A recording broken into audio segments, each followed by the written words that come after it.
Терапиите се менуваат премногу често, а лековите кои приватно чинат и до 4000 евра месечно не се на позитивната листа.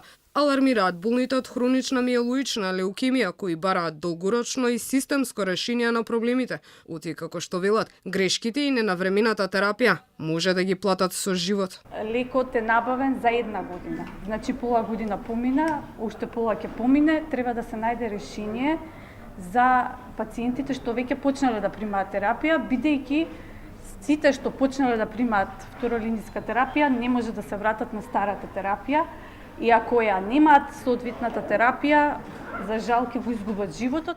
Од Сдруженијето велат дека лекови има за наредните 6 месеци, но потенцираат дека водејќи се од претходните искуства, не треба да се дозволи да нема навремена набавка и да се чека на донации. Не може секој нареден тендер онда добива друг лек кој произведува различити сајд ефекти, така да тоа не е окей, тоа нигде не се практикува у светот. Не може тоа така.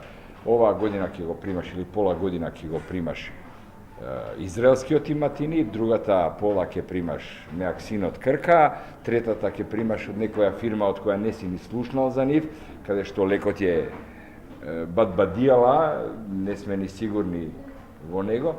Во Македонија се регистрирани 132 болни од хронична миелоична леукемија, а годишно се дијагностицираат 14 пациенти. Надлежните тврдат дека за разлика од претходно, состојбите сега биле подобри. Уверуваат дека проблеми нема да има, но како конкретно тоа ќе се спроведе, засега нема одговори.